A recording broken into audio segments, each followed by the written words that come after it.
Also, es freut mich sehr, Herrn Philipp Zehmisch vorzustellen, derzeit an der LMU in München. Nee, steht hier bei mir noch. Ich war früher in der LMU. Ah, okay. In Heidelberg. Schlecht recherchiert. Jetzt in Heidelberg, gut, auch schön. Auch eine schöne Uni weit auch schon.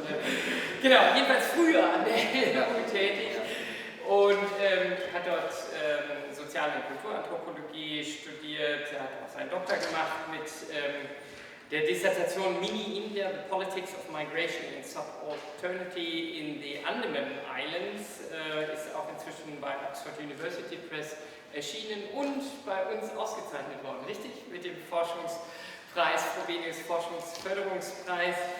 Und genau, heute wird er über seine Arbeiten in pakistanische Hindus, also in Rajasthan. Ja, an der Grenze. Ich werde es gleich, Sie werden es erläutern. Genau, es geht um Grenzen und herzlichen Dank für die Vorstellung und ja, es ist auch für mich schön, nach Frankfurt zurückzukommen. Ganz auf Vollbild machen? Entschuldigung. Auf Vollbild. Auf Vollbild, ja. So, jetzt. Genau, ich bringe Sie jetzt in einen anderen Kontext. Wir hatten vorher was also regional gesehen in Mexiko, jetzt hatten wir was von Afrika und jetzt quasi reisen wir weiter an die Grenze zwischen Indien und Pakistan. Rajasthan ist in Indien und ich habe in Cholistan gearbeitet, jetzt hauptsächlich in Pakistan. Das ist quasi eine Region, die geteilt wurde. Und ich werde es in Englisch weitermachen, weil ich habe das in Englisch vorbereitet, so sorry. Ich hätte das vielleicht auf Deutsch machen sollen, aber es war irgendwie zum Zeitpunkt, als ich das Abstract geschrieben habe, noch nicht so klar wie das. Gut. Yeah, so we move at the so here you see a photo of Indian border security forces posting at the international border in Jaisalmer district in Rajasthan, and this is one of the regions that has been partitioned Rajasthan from what is we're going to get to know as Cholistan in Pakistan. And I'm asking how do borders manifest in everyday life, how do they link up to ethics and morals, and how does this affect different communities at the border. So, I'm first going to lay out my theoretical framework, research questions and context. Then I'm going to quickly provide you with a bit of context on the partition of India and the creation of borderlands and borderlanders. And in the third step I'm going to elaborate on my ethnographic example, the musical borderlands among the Meghwal, Hindu Dalit caste in Cholistan. And then I'm going to conclude. So this presentation is embedded in my larger postdoc research project in Pakistan and earlier in India since 2015, which is currently called Partition Borderlands, Ethics of Collaboration and Resistance in Post-Colonial Pakistan. I'm also married to a Pakistani, so I have also Pakistani kind of citizenship, overseas citizenship card. I have a kin network in Pakistan and I'm also a parent in the field. Yeah, and due to that I also taught anthropology at the university in Lahore in Pakistan, and this also, I want to point out, led to a shifting of my own positionality in the field, also from a kind of foreign researcher to a native in the making, so I'm kind of a little bit in between, but it's also, I think this has particular effects on how I conduct fieldwork and how I can also move in the country and across the country and with different communities. My theoretical framework seeks to link borderland studies and with an anthropology of the state and an anthropology of ethics, and I seek to investigate basically the theoretical intersection between everyday ethics and the everyday state. In this, I concentrate on how borders are imagined, represented, felt, and moralized in partitioned borderlands of South Asia. The research questions I follow up is how do perceptions of borders diverge somehow as rigid and porous if imagined from different positionalities within the nation state. So I mean here also the dialectics between majority and minority, which we have in the case of Pakistani Hindus, and across borders, how are these how do travel and migration, as well as circulated images, goods and ideologies contribute to the perception of borders? Which emotions especially are guiding such specific positionalities, and how our emotions and affects link to ethics and norms. And thirdly, in which ways do my interlocutors perceive the border as a space-side and everyday category of belonging that contains an implicit moralizing dimension. And I'm trying here to attempt to classify contentious borders as borders on the one hand as a physical or geographical space, the borders also as semantic sites and metaphors, and borders as also cognitive, emotional, and embodied categories. Here, as I said before, the border is for me an everyday social cultural category of negotiating the self. The self could be nation, ethnicity, religion, class, and caste, by situating the others from an ethical perspective. And linked to the nexus of borders and ethics are notions of a good life, notions of good and evil, notions of virtue, and individuals' response to this nexus through practices of differentiation, commensuration, and incommensuration. And both accommodate themselves or their ideas about belonging within hegemonic frames and resistance against it. And this is like here, it remains at an abstract level, but I'm trying to kind of make this more concrete now through my the regional context and examples. British India was partitioned in 1947 first in India and Pakistan, and Pakistan had two parts, East and West Pakistan. East Pakistan became Bangladesh, it separated, and I'm talking about the West Pakistani context, which is today still called Pakistan. Partition led to, it was the biggest mass migration in the 20th century after the German out-migration from the occupied, let's say from the eastern territories. Around 12 million people actually there are different estimates. There was a huge genocide going on. Around 1 to 2 million people might have been slaughtered, and it led basically to a moving of Hindus and Sikhs out of Pakistan, which became an Islamic nation state, into India, and out of Muslims out of India into Pakistan. And in these kind of movements, there was a genocide and displacement on a larger level, and this displacement went on. It's nothing that kind of ended in 1947, but it's something that kind of was gradually continued throughout the periods. And we see on this displacement a map by my colleague Dr. Srishti Sethi, on which I'm collaborating also in this project. We see on the one hand partitions, movements which are rather more located north, that's very roughly, and then we see another movement, the post-1965 war movement across borders, this is the second one is the region we are interested in, where people, there were different wars between India and Pakistan, and different populations moved out and later on. So Hindus moved out not only in 1947 but throughout till nowadays. So there's a kind of movement out of Pakistan and sometimes even a return of people. And what I want to point at is the effect of the borders on these communities that live in the borderlands and how they orient.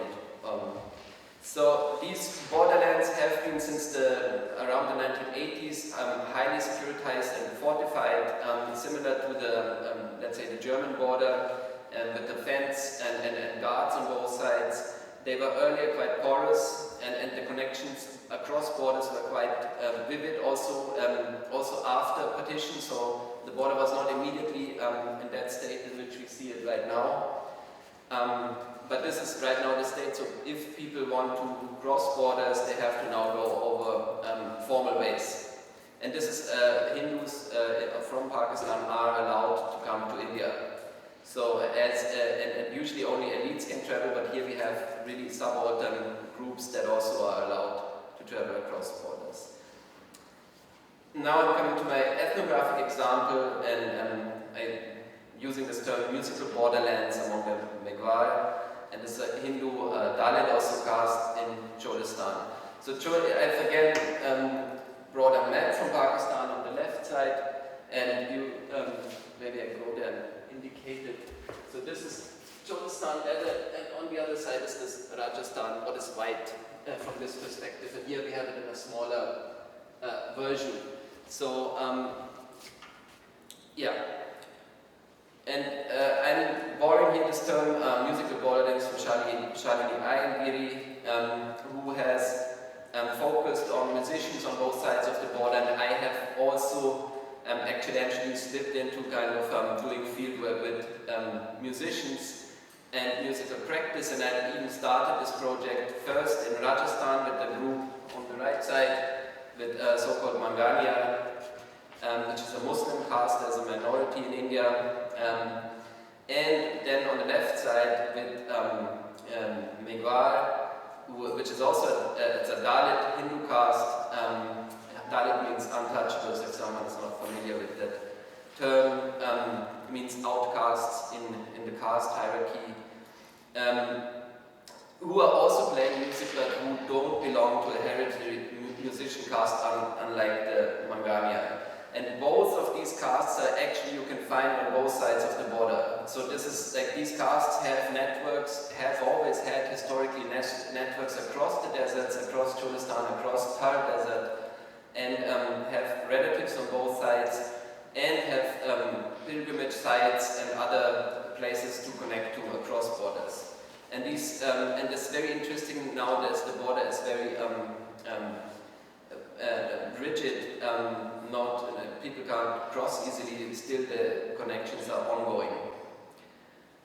The village, I'm just calling it Chak, is the local name, is usually, in which I did fieldwork, is called after a canal and its number and letter, so this is a part of what one can call a canal colonization, where the desert has been colonized with the help of irrigation channels, largely derived from the 5 rivers of Punjab, and kind of making a rendering through irrigation desert fertile and settling nomadic communities.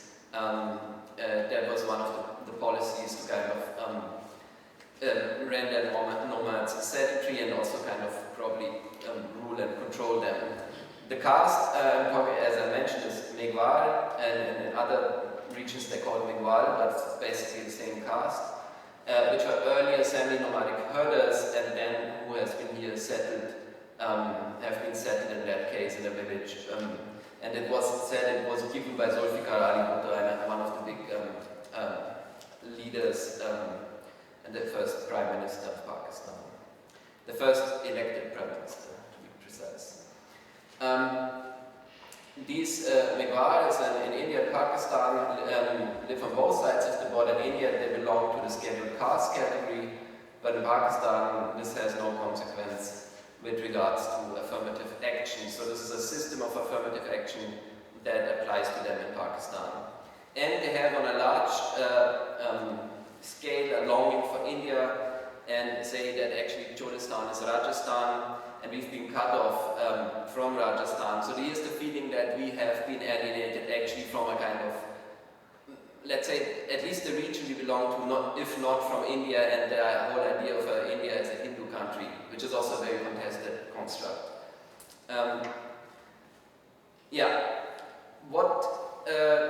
What is particular about this desert region and both the Meghwal as well as other groups is here a hybrid religious and musical practice. The Meghwal are Hindus. You see a house shrine on the right side for Ramdevra as one goddess. But we also went together, for example, to a darbar, to a Sufi shrine, and so here, like, they're also the hybrid in their kind of practice between Hinduism and Islam. So it's not very, these are both constructs, Islam and Hinduism, and most of these desert communities are actually very fluid in the way they apply it. And this applied also to the other group in Rajasthan. I was with the Mangania. You have very similar, they're Muslims by name, but they don't have a Quran at home, but the puja, veneration for Hindu goddesses, and they have both links across the border, most communities actually to pilgrimage sites and shrines. And the group I was working with defined themselves also as Kabir Panthi. Kabir was a saint that was a stance, let's say, for very incorporating Hinduistic and Islamic elements into his kind of spiritual philosophy. Yeah, these Meghwal, or the musicians, are also linked to Rajasthan, which is a local Sufi saint, and I first encountered them there. I went with them, and they perform at his songs of the Sufi saint, and they perform at the shrine, so they're very intimately linked also through family connections through this saint. So this is a kind of family tradition that they're linked to Rajasthan, and this also stands for a very localized version, a local patriotism in this region of Cholistan that identifies with the language called Saraiki, and the Saraiki language movement as well.